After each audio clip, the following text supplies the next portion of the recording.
Breaking news. Breaking news. Breaking news. Côte d'Ivoire. Conseil des ministres du mercredi 8 septembre 2021, présidé par son Excellence Alassane Ouattara, président de la République de Côte d'Ivoire. Merci de rester sur CNN.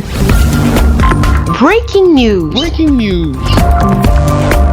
Ce 8 septembre 2021, son Excellence Alassane Ouattara, président de la République de Côte d'Ivoire, a présidé un conseil des ministres qui s'est tenu au palais de la présidence de la République à Abidjan de 11h à 12h30. Ce conseil marque la reprise des activités du gouvernement, ce qui sous-entend que les membres du gouvernement ne sont plus en vacances, la joie de se retrouver aux côtés du chef de l'État, son Excellence Alassane Ouattara, pour reprendre les activités gouvernementales pour le bien-être des populations.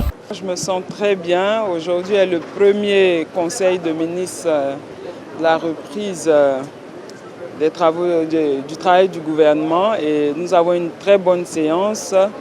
Le président est en pleine forme, le premier ministre est en pleine forme et l'ensemble du gouvernement est très content de la reprise. Une occasion de retrouvailles avec les autres ministres et surtout avec le président de la République.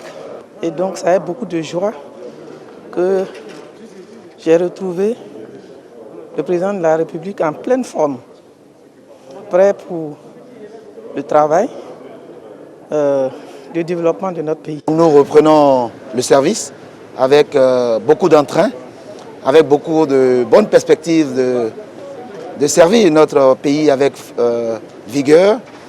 Et je peux dire à l'ensemble de nos concitoyens que le meilleur reste à venir. C'est la reprise avec d'autres enjeux que vous connaissez.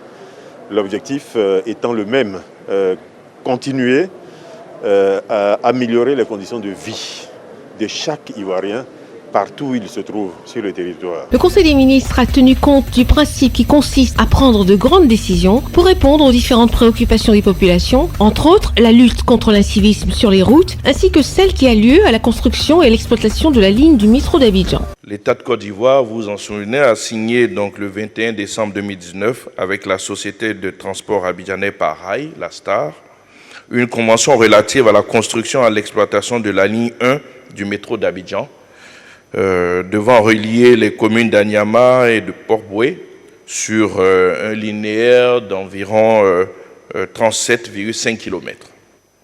La présente ordonnance vise donc à faciliter la réalisation du projet qui permettra, outre le développement et la modernisation de l'infrastructure des transports à Abidjan, la création de 2000 emplois directs et de 3000 emplois indirects pendant la phase de construction et la création de 1000 emplois en phase d'exploitation. Au titre du ministère des Transports,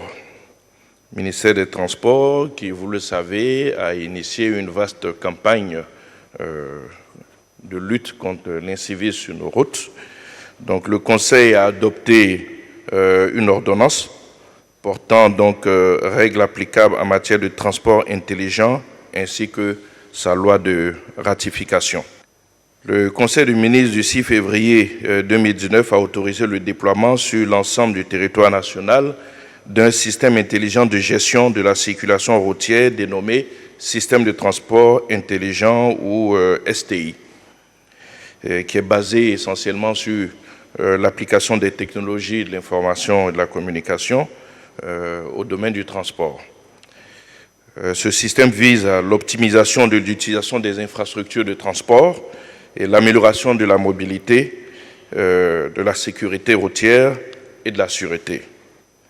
Cette ordonnance organise donc la mise en œuvre du système de transport intelligent et définit de façon plus précise les règles applicables à la gestion électronique des infractions et à la réglementation à travers la vidéo-verbalisation, à la gestion automatisée du trafic et à l'information en temps réel des usagers. Le Conseil a adopté une communication relative au bilan des activités des premiers et deuxième trimestres 2021 de l'Observatoire du service public. Le rapport des activités des premiers et deuxième trimestres 2021 de l'OCEP, portant sur la collecte et le traitement des préoccupations des usagers clients du service public, fait état de 11 333 demandes d'information, soit 83,68% des requêtes, 1450 motions de félicitations et d'encouragement, soit 10,70% des requêtes, 733 observations suggestions, soit 5,42% des requêtes, 26 réclamations, soit 0,20% des requêtes. À l'issue du traitement de ces requêtes, 94,52% des usagers clients se sont déclarés satisfaits du traitement de leurs demandes. Le prochain Conseil des ministres aura lieu le 22 septembre 2021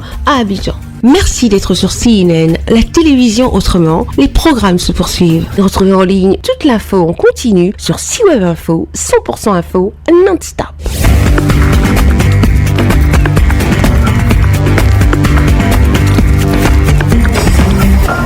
Breaking news. Sur CNN.